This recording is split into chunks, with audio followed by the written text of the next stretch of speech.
अभी अभी की ताजा खबर।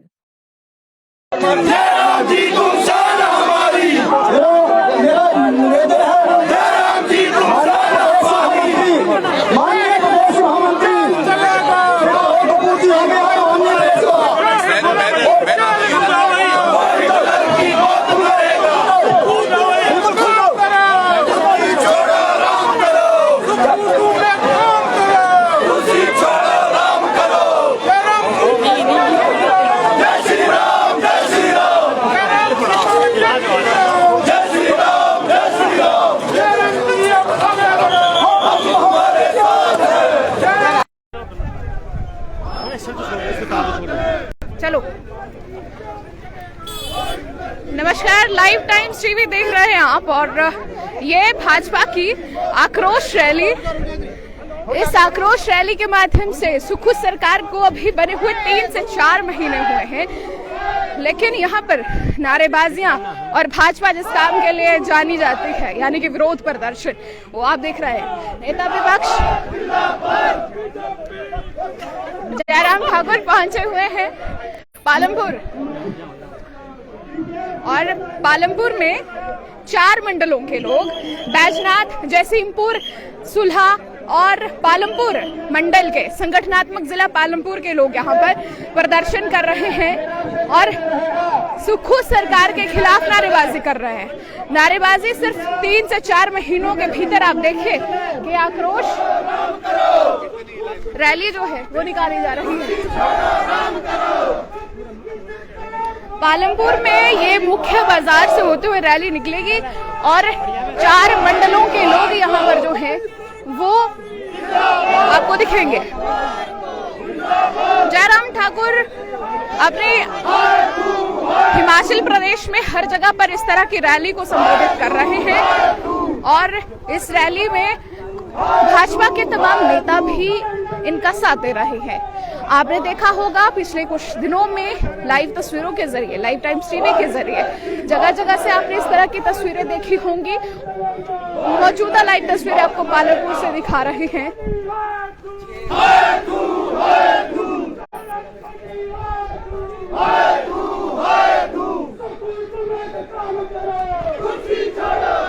3 से 4 महीने पहले बनी हुई सरकार को लेकर आप देख रहे हैं कि किस तरह से भाजपा का विरोध प्रदर्शन, रोष प्रदर्शन या फिर आक्रोश प्रदर्शन, आप जो मर्जी कह लीजिए इसे।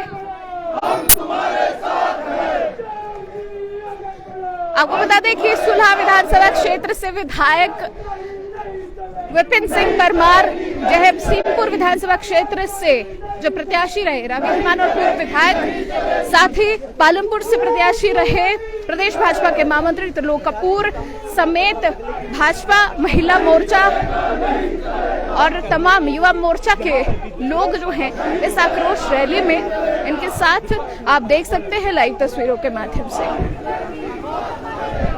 ये जन आक्रोश रैली इसी तरह से आगे बढ़ेगी और आपको बता दें कि इसके बाद पालमपुर के बाद धर्मशाला के लिए निकलेंगे।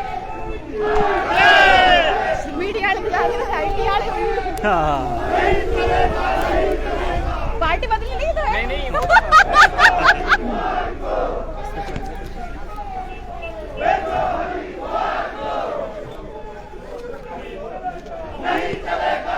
पूर्व विधायक प्रवीण शर्मा और तमाम भाजपा के बड़े चेहरे आपको यहाँ पर नजर आएंगे।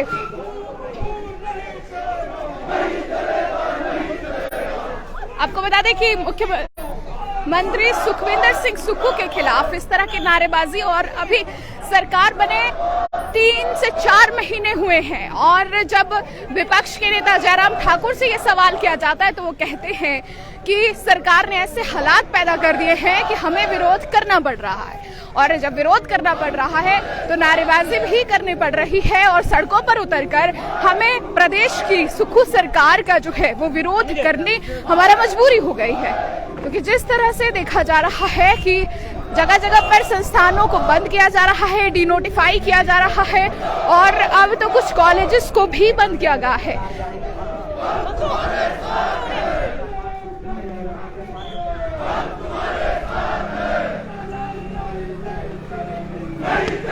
नहीं चलेगी।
हो गया है। हालांकि अभी 3 महीने लेकिन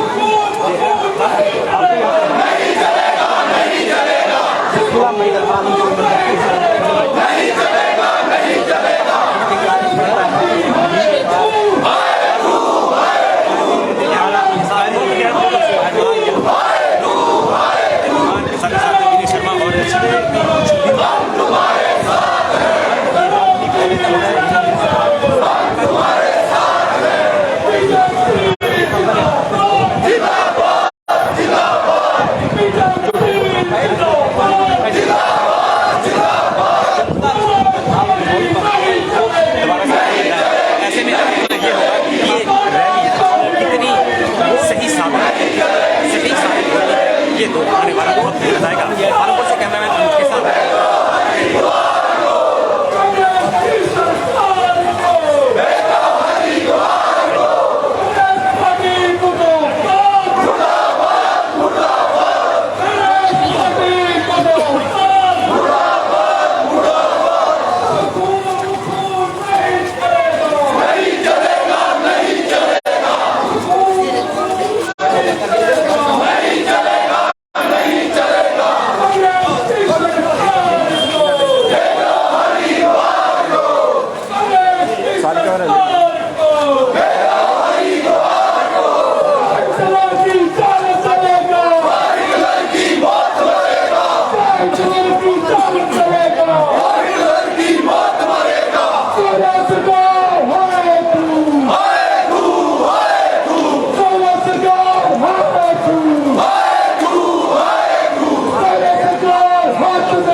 जितनी खाली जगह है थोड़ा सा उसमें फैल जाए, थोड़ा सा, ताकि हम सबको देख पाए, माननीय जयराम ठाकुर जी सबको देख पाए।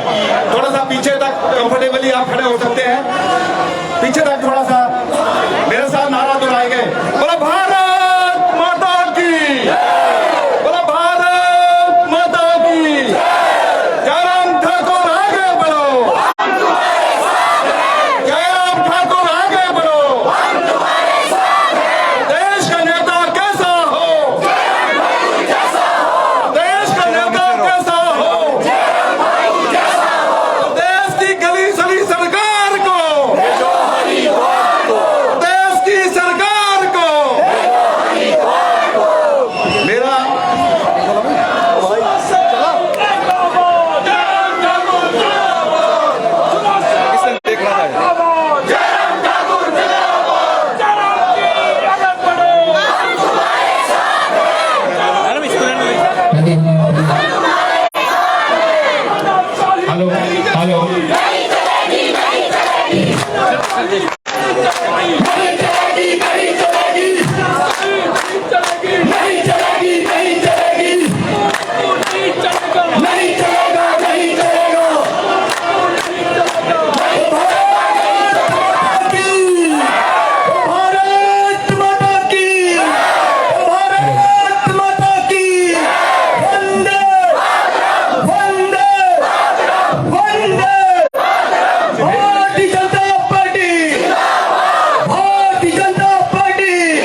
बहनें जिन्होंने हाथ में तख्तियां ली है, कृपया इन तख्तियों को लेकर थोड़ा बॉर्डर लाइन में चले जाएं ताकि सबको मान्य ठाकुर जयराम जी देख पाए।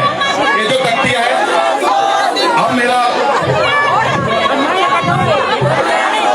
अब मेरे साथ नारा दबाएंगे। हम इस कार्यक्रम को शुरू कर रहे हैं। मेरा सभी से निवेदन रहेगा कुछ समय के लिए थोड़ा सा झंडे तख्तियों वाले को पीछे पीछे चले जाए भाई कार्यकर्ता प्लीज। आज के थोड़ा खुल के हो जाए, जरा थोड़ा पीछे खुल जाए। सभी से निवेदन, सभी से बिना निवेदन, थोड़ा पीछे खुल जाए। पार्टी के पदाधिकारी सहयोग करें प्लीज। जो हमारे बड़े पदाधिकारी कृपया सहयोग करें सबको व्यवस्था खड़ा करने में। पीछे जगह करिए तो जगह खाली जाए। अभी आ रहे हैं भाई साहब। भारत माता की। आज के इस जन आक्रोश रैली में जो संगठनात्मक जिला पालनपुर में हो रही है, और इस आक्रोश रैली में हमारे चारों मंडल, बैजनाथ मंडल, सुला मंडल, जगदीशपुर मंडल और पालनपुर मंडल के कार्यकर्ता, हमारे वरिष्ठ नेता लोग, हमारे पदाधिकारी, हमारे कार्य समिति के सदस्य, हमारे पोलिंग बूथों से आए हुए, दूर दूर से आए हुए प्रत्येक कार्यकर्ताओं का यहाँ आने पर मैं आपका सुक्खू की सरकार को, सुक्खू की सरकार को, शान हमारी, शान हमारी, शान हमारी, शान हमारी।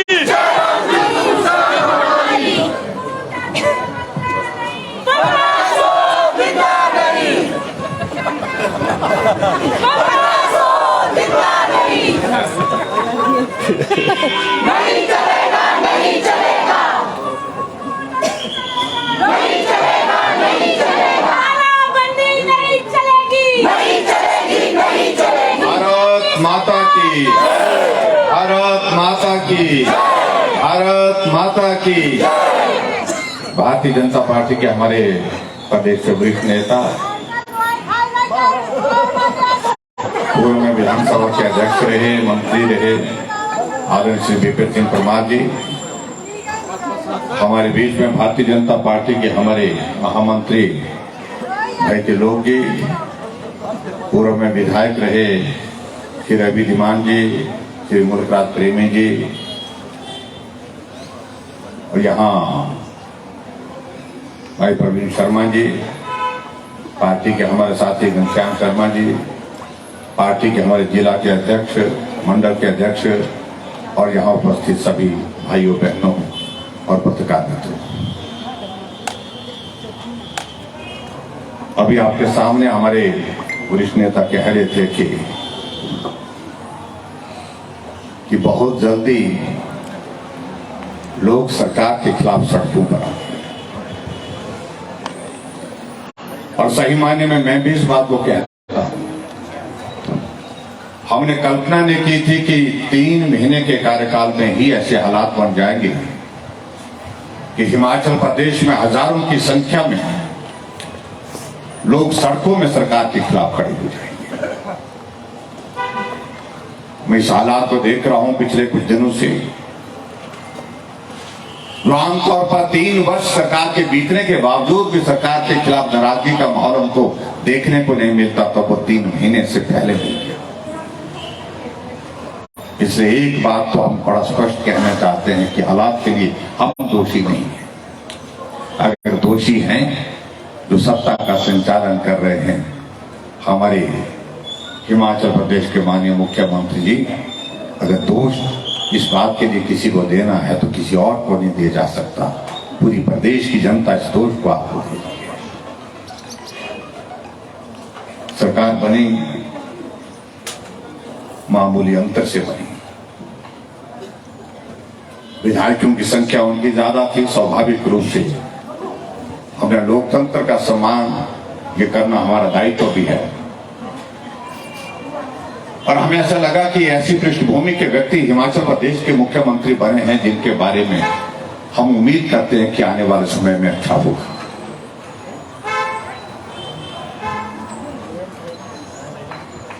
लेकिन 11 दिसंबर को सरकार बनती है, शपथ ग्रहण होता है,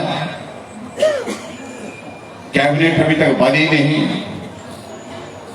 और 12 तारीख को शुरुआत कहां से की? जो हिमाचल प्रदेश में हिमाचल के विकास के लिए, हिमाचल के लोगों की सुविधा के लिए जनप्रतिनिधियों के कहने पर हमने जो संस्थान खोले थे, उन संस्थानों को डिनोटिफाई करने की प्रक्रिया शुरू कर। कलामबंदी नहीं चलेगी, नहीं चलेगी, नहीं चलेगी। हम उम्मीद कर रहे थे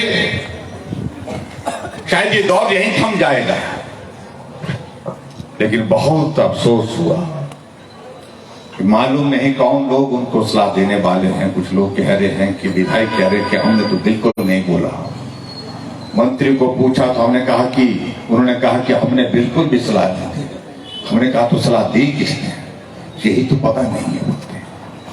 और सलाह देने वाले वो लोग हैं जो उनके साथी हैं, सहयोगी हैं, मित्र हैं, दोस्त हैं, जिसका जिक्र यहाँ पर मार जी कह रहे थे।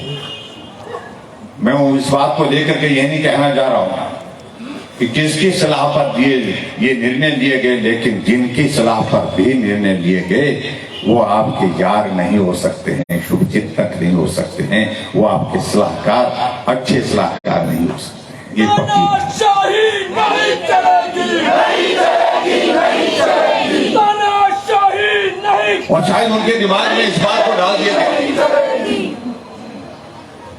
कि मुख्यमंत्री की एक अलग पहचान होनी चाहिए। कोई मुख्यमंत्री सड़क के नाम से जाना, पानी के नाम से जाना जाता है, जो आपका भी नाम होना चाहिए। और सही मायने में सलाह उन्हें ठीक दी। ये कार्यकाल इस सरकार का मालूम नहीं कितना चलेगा। 5 साल तो चलने का सवाल पैदा होता नहीं, लेकिन जितना भी चलेगा 3 महीने के कार्यकाल में आपने एक पहचान बना दी कि ये ताले वाली सरकार है। आने वाले समय में, भविष्य में किसी व्यक्ति को अगर जाना जाएगा, किस बात के लिए जाना जाएगा, इनको मुख्यमंत्री जी को ताले वाला। और पिछले कल तो मैं देख रहा था कि सोशल मीडिया में एक किसी साथी ने ताला बना करके सुक्खू जी का वो फोटो लगा दिया है, उनका वो कार्टून बना करके। और जिस सरकार को हमेशा, सरकार के साथ हमेशा कहा जाता है लोकप्रिय सरकार, लेकिन उन्होंने कहा कि ये लोकप्रिय नहीं, लोकप्रिय सरकार है। इनको ताला पसंद है। आखिर ये क्या होता है? आप कल्पना करिए, जो खोले हुए संस्थान वो बंद, चली हुई इंडस्ट्री वर्षों से हिमाचल प्रदेश की सीमेंट की इंडस्ट्री पुरानी, सबसे पुरानी इंडस्ट्री है, सबसे बड़ी इंडस्ट्री है, सबसे ज्यादा रोजगार उसमें दिया जाता है। और सरकार बनी 3 दिन के अंदर जो है सीमेंट की इंडस्ट्री पर ताला लग गया। हम व्यवस्था परिवर्तन के लिए बात कर रहे हैं, बोलते हैं व्यवस्था परिवर्तन का मतलब क्या है? इंडस्ट्री बंद हो जाती है और 70 दिन तक लोग हड़ताल पर रहते हैं, और उसका कारण ये हुआ कि इंडस्ट्री वालों को बुलाया गया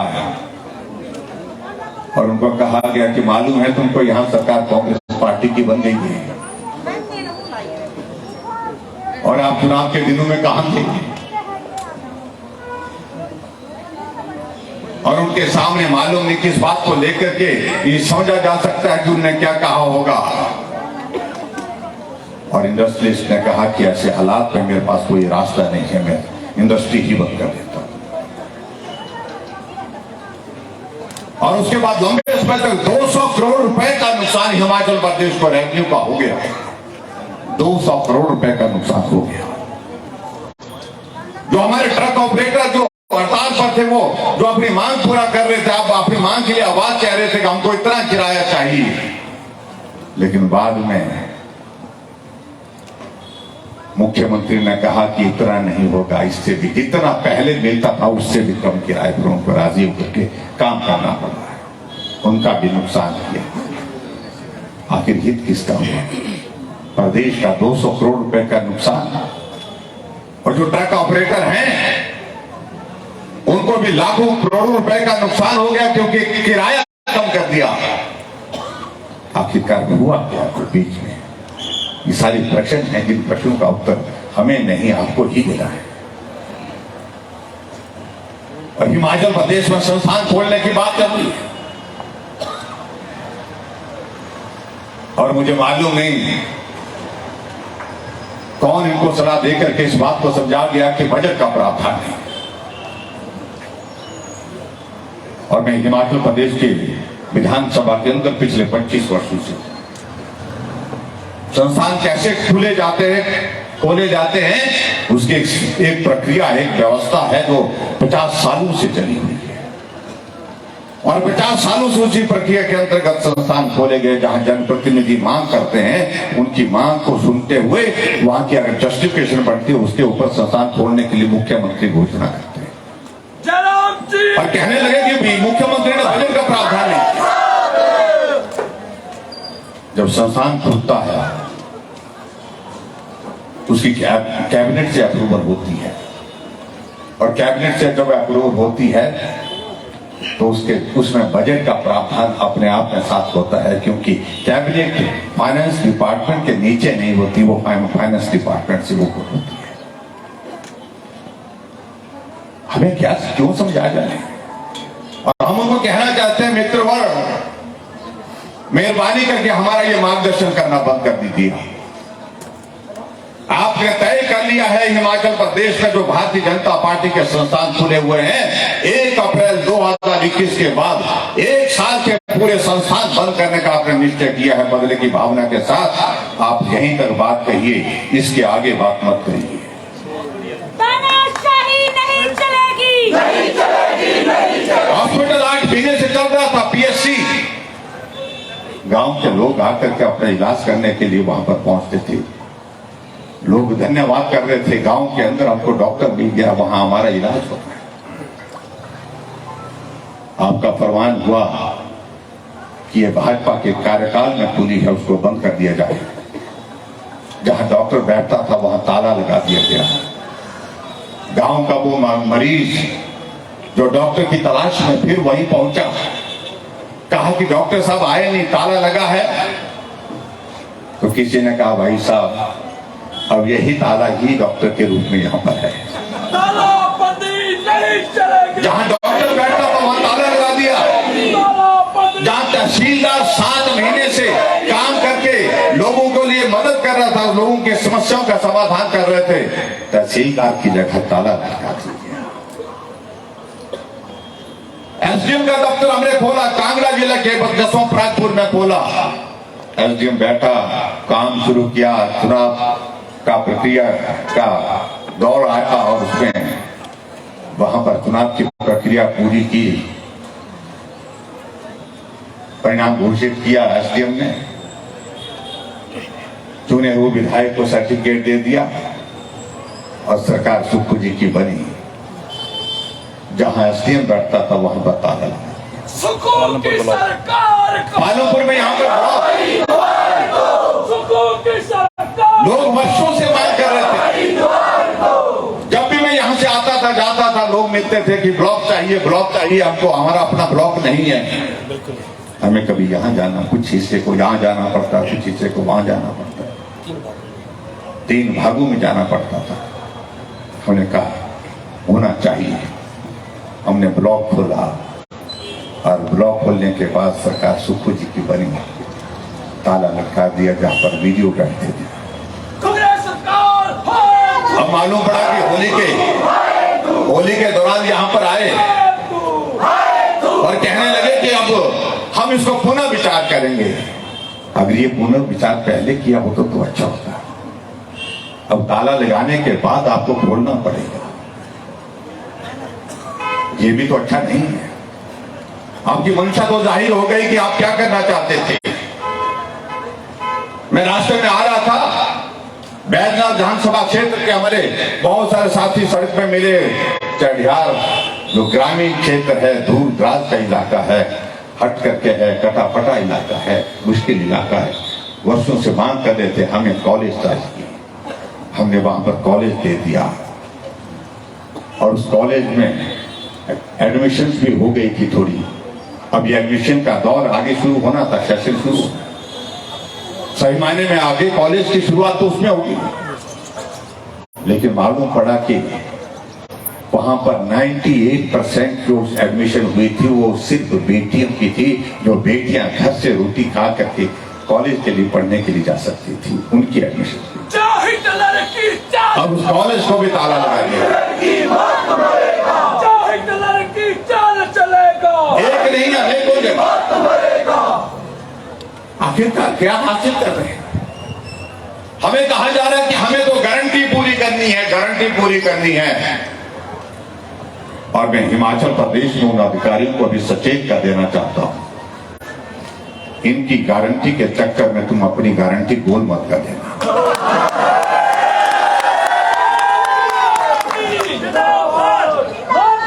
ये सरकार नहीं चलने वाली है, मैं कह रहा हूं। इसका भविष्य ना सुरक्षित है ना लंबा है। और ऐसे हालात में मैं इस बात को बड़ा स्पष्ट करना चाहता हूं, जो कुछ लोग इनको खुश करने की कोशिश कर रहे हैं, साहब ये भी कर देंगे, ये भी कर देंगे, लेकिन सरकार जब लंबे समय चलने वाली नहीं है, समय अवधि पूरी करने वाली नहीं है, ये हालात स्पष्ट कर रहा है। ऐसे में मैं उनके अधिकारियों को कहना चाह रहा हूं कि समझ कर निर्णय वो कोई करें जिसमें आपके भविष्य की भी गारंटी हो। भाई और बहनों, एक नहीं अनेकों बातें। चुनाव का दौर था, चुनाव के दिनों में सत्ता को हासिल करने के लिए मैं कहा कि पहली कैबिनेट की पहली बैठक में, पहली कैबिनेट की पहली बैठक में ओपीएस लागू होगा। सरकार बनी, पहली कैबिनेट को होते होते 1 महीना लग गया। बैठक हुई, उसमें ऐलान किया, हमने सिद्धांत रूप से ओपीएस लागू करने का निर्णय लिया। कैबिनेट की दूसरी बैठक हुई, हमने सिद्धांत रूप से ओपीएस लागू करने का निर्णय कर लिया। तीसरी बैठक हुई, चौथी बैठक में, 4 बैठक में ओपीएस का निर्णय सिद्धांत रूप से मान करके चले हुए। और अब चौथी बैठक हुई तो कहा कि ओपीएस लागू करेंगे, हम एसओपी जारी करेंगे। अरे कर्मचारियों ने हिमाचल प्रदेश के आपको समर्थन और सहयोग इस बात के लिए दिया होगा कि ओपीएस सिर्फ ओपीएस चाहिए, ओपीएस में कोई भी मॉडिफिकेशन नहीं चाहिए। जिस शेप में ओपीएस को मानते हैं उसी शेप में हमको मिलनी चाहिए। लेकिन मुख्यमंत्री जी कहते हैं हमारा मॉडल अलग होगा, हमारा मॉडल अलग होगा। हम एसओपी जारी कर रहे हैं और एसओपी जारी करने का मतलब यही है कि आप घुमा फिरा करके ओपीएस को लागू करने की बातें कह रहे हैं। इसलिए कर्मचारी भाई इस बात को समझें कि आपके साथ क्या हुआ, इससे ज्यादा मुझे कुछ नहीं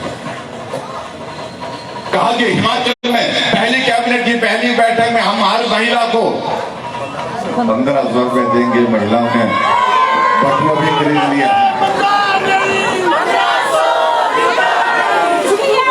और कहा कि विपक्ष मिल जाएगा। और इनकी एक नेत्री दिल्ली से आती थी, वो घूमती थी, बहुत बोलती थी, वो पता नहीं क्या लामा है, लंबा चौथा है, पर मालूम क्या नाम, अलका लामा। याद नहीं रहा अलका जी को। मैं आज लोग जो है अलका लामा जी को ढूंढ रहे हैं, बहन जी आप कहाँ हैं?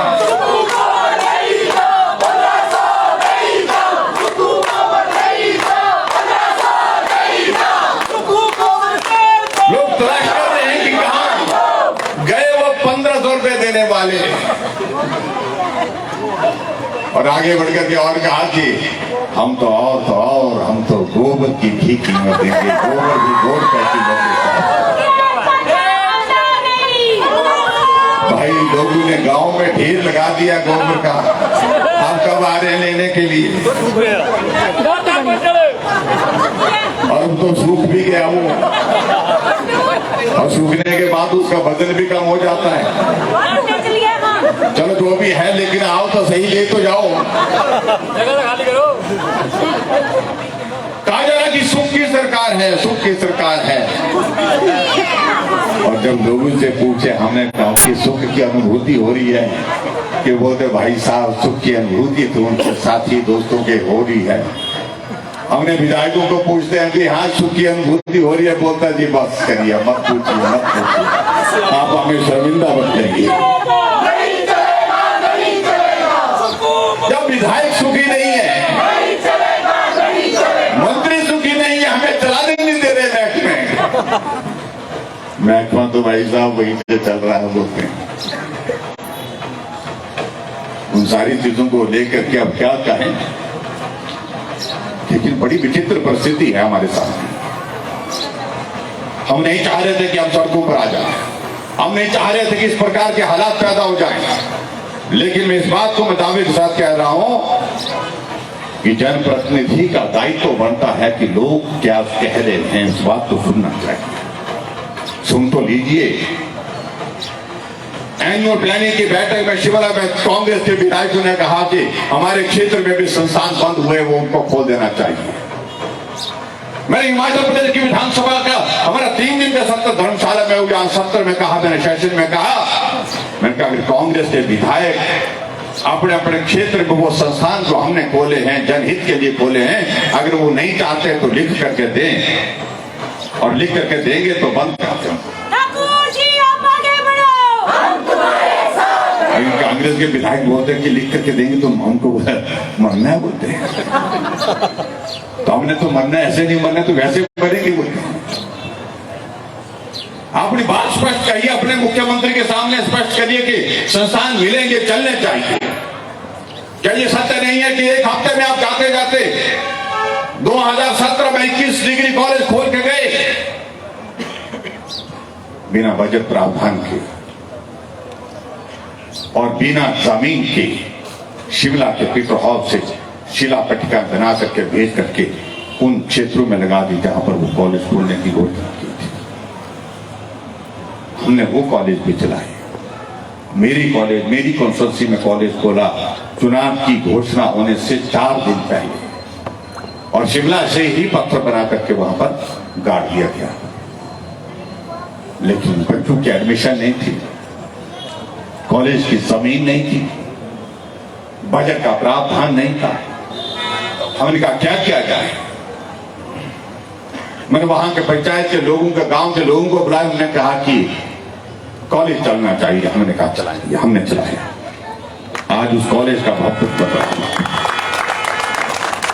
ये होता है काम करने की। हमें कहा जा रहा है कि हमें लोन मिला, हमें इतना लोन मिला, 75,000 करोड़ रुपए का लोन मिला, जैसे कि वो हमें हिमाचल प्रदेश को जब सत्ता में हम आए थे तो जातिवाद वो सारा लोन चुकता करके चले गए। क्या ये सत्य नहीं है कि हिमाचल प्रदेश में सरकार ने 2012 के पहले का जो लोन था वो मात्र जो है 27,000 करोड़ रुपए था, और 2012 के बाद 2017 तक आपकी सरकार रही तो लोन जाकर के 48,000 करोड़ से पार हो गया। और हम इस बात को कह रहे हैं कि आज वो 75,000 करोड़ की बात कह रहे हैं। 75,000 करोड़ रुपए नहीं, हमने जब हिमाचल प्रदेश की सत्ता छोड़ी है 69,600 करोड़ रुपए के साथ छोड़ी है।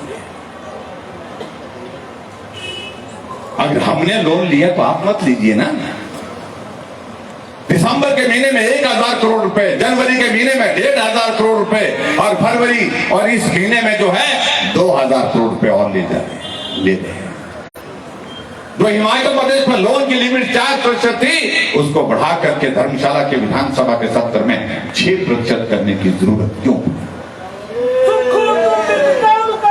पैसे में बहुत सारी चीजों को आप सत्ता में आके 3 रुपए डीजल का बढ़ा के चले गए। गरीब आदमी के ऊपर बोझ पड़ गया। डीजल का मतलब कि हर गरीब आदमी के ऊपर बोझ पड़ गया। आप सत्ता में आए, 2 रुपए तेल की कीमतों में बढ़ोतरी हो गई। आप कहते थे महंगाई भाजपा की सरकार में, लेकिन आपकी सरकार में तो महंगाई इस कदर पहुंच गई। अब कहा जा रहा कि दूध गांव में 80 रुपए गाय का और 100 रुपए भैंस का। हमें मालूम नहीं किसने इनको ये सलाह दी।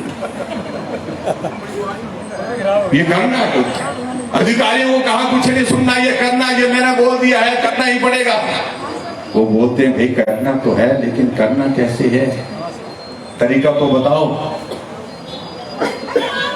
हम इस बात से सहमत है, ग्रामीण क्षेत्र की महिलाओं के लिए, ग्रामीण क्षेत्र के लोगों के लिए आर्थिकी मजबूत करने का एक बात हो सकती है, लेकिन बात तो व्यवहारिक हो जो की जा सकती है। ऐसी एक नहीं अनेकों बातें। और हम कानून व्यवस्था की अगर बात कहें, आपके सामने है पंजाब के कुछ नौजवान आते हैं, हिमाचल में घुसते हैं और मणिकर्ण में जाकर के वहां पर तांडव करते हैं, वहां पर मारपीट करते हैं, लोगों के घरों पर पथराव करते हैं, दर्जनों गाड़ियां वहां पर तोड़ दी गई और उनको जाने का रास्ता साफ कर दिया। हम किसी बात का नहीं, जो गलत है वो गलत है। इतनी हिम्मत होने लगी। हम इसमें कोई और बात नहीं कहना चाह रहे, हम इतना कहना चाहते हैं जो दोषियों के खिलाफ कार्रवाई होनी चाहिए थी, बिना कार्रवाई के उनको जो है जाने क्यों दिया गया।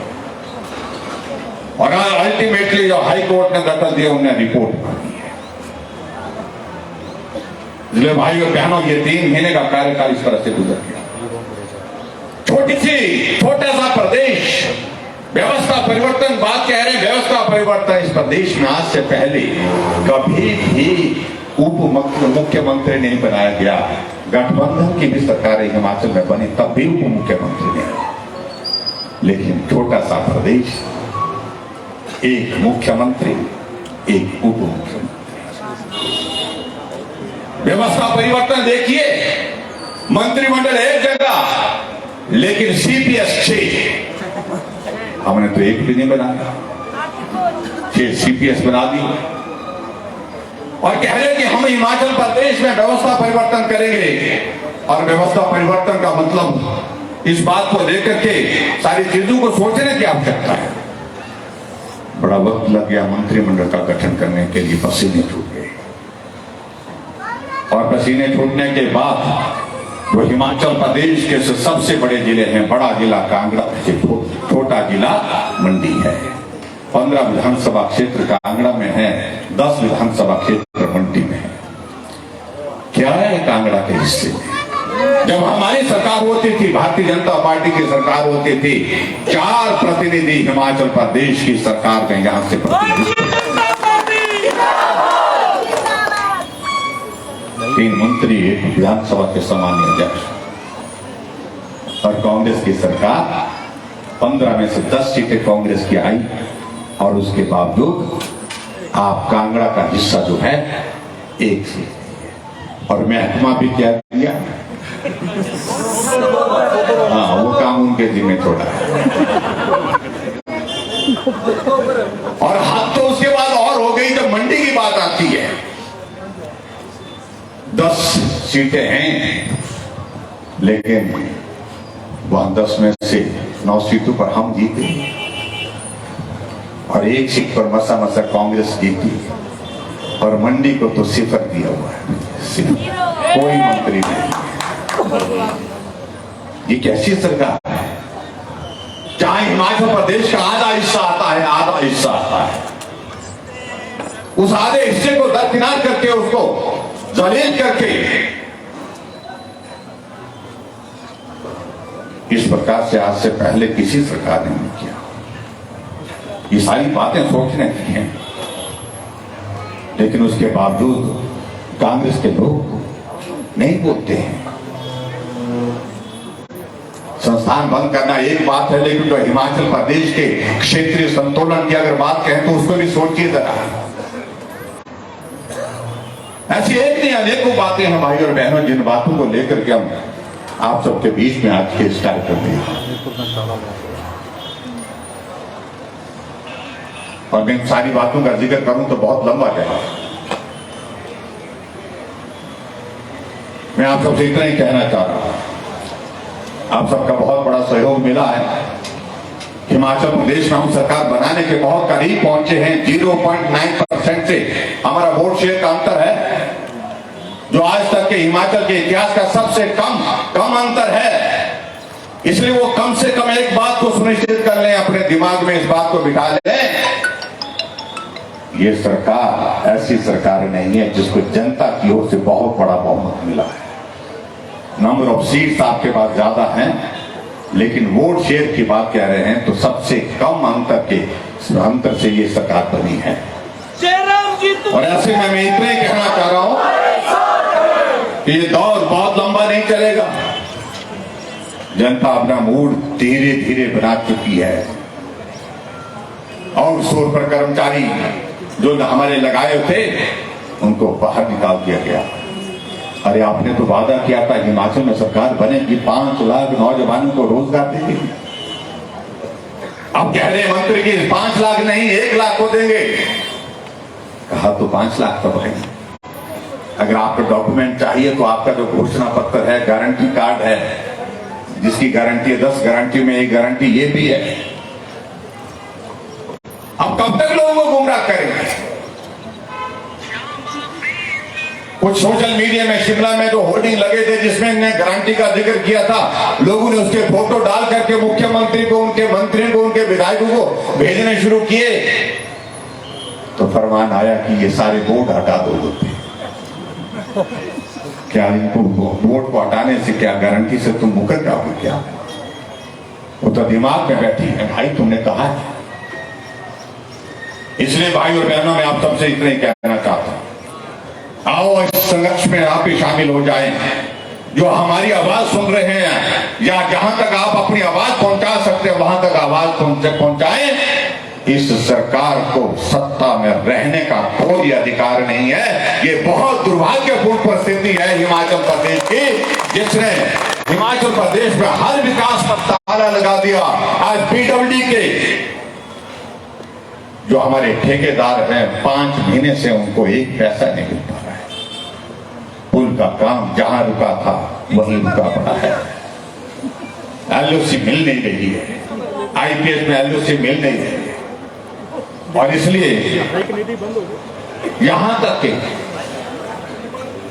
हमने कहा कि नए टेंडर लगाइए, कहा कि टेंडर की प्रक्रिया भी बंद कर दीजिए। हर जगह तालाबंदी, हर जगह काम बंद। जब पूछा जा रहा है भाई साहब, कह रहे कि पैसा नहीं है। जब पैसा नहीं है तो सही मायने में ऐसी परिस्थिति में आप सरकार नहीं चला सकते। ये व्यवस्था आप दिखा रहे हैं, इस व्यवस्था से बेहतर होगा कि इस दौर से बाहर निकलना चाहिए। हमें कहा जा रहा है कि जो बजट प्रावधान होगा उसके मुताबिक करूंगा। अरे हिमाचल प्रदेश में विधायकों को विधायक क्षेत्र विकास निधि का 2 करोड़ रुपए का ऐलान किया पिछले बजट में। वो तो बजटी पैसा है। 3 किस्तें में उसकी जारी कर चुका हूं, 1.5 करोड़ रुपए जारी कर चुका हूं। अंतिम चौथी किस्त विधायकों को मिलनी थी 50-50 लाख रुपए की, और 50-50 लाख रुपए कहा कि अब उसको रिलीज नहीं करेंगे। विधायक जनता का प्रतिनिधि है, चुना वो प्रतिनिधि है। लोगों के विकास के लिए रोजाना उनके पास सैकड़ों कागज आते हैं, सैकड़ों जगह से आग्रह आते हैं, निवेदन आते हैं। उस विधायक को जो 50 लाख रुपए विधायक निधि मिलनी थी उसको भी आपने बंद कर दिया। और आप कह रहे हैं कि बजट का प्रावधान नहीं थी। ये तो बजट का प्रावधान के अंतर्गत थी, उसके बावजूद भी आपने बंद कर दिया। इसलिए मैं यही कहना चाह रहा हूं भाइयों बहनों कि जिस प्रकार से हिमाचल प्रदेश सरकार बदले की भावना के साथ काम कर रही है और जब तक करती रहेगी तब तक के लिए हम भी चैन से नहीं बैठेंगे। हम इस लड़ाई को लड़ेंगे, चौक चौराहे पर भी लड़ेंगे, सड़कों पर भी लड़ेंगे, विधानसभा के अंदर भी लड़ेंगे, और आवश्यक हुआ तो हिमाचल प्रदेश के हाई कोर्ट में भी लड़ेंगे। इस बात का हमने तय किया। आप सबका उसका सहयोग चाहिए, आप सबका समर्थन चाहिए, और मुझे पूरा भरोसा है निश्चित रूप से इसमें हम सफल होंगे। जो हमारा अधिकार है उस अधिकार को हम लेकर के रहेंगे। हमने अपने ग्रामीण क्षेत्रों में हमको सुविधा, स्वास्थ्य की सुविधा चाहिए, शिक्षा की सुविधा चाहिए। सरकार कांग्रेस की बनी है लेकिन वो वंचित नहीं कर सकती इन सारी चीजों से। यही मैं आप सबके बीच में कहना चाह रहा हूं और आने वाले समय में बहुत जल्दी आप सबके बीच में आकर के हम फिर मिलते रहेंगे। आप इस संघर्ष में हमारा सहयोग और समर्थन देते रहे हैं और जिस प्रकार से आज आपने समर्थन और सहयोग दिया उसके लिए मैं हृदय से आभार व्यक्त करता हूं। कल हम महामहिम राज्यपाल महोदय जी को जो अपने सिग्नेचर कैंपेन के तहत जो है अपना जाहिर किया हुआ अपनी भावनाएं जाहिर की है, उन भावनाओं को हिमाचल प्रदेश के महामहिम राज्यपाल महोदय जी के समक्ष भी रखेंगे और विधानसभा के अंदर भी आपकी बात को रखेंगे। इतना मैं कहना चाह रहा हूं और ये संघर्ष मैं कह सकता हूं।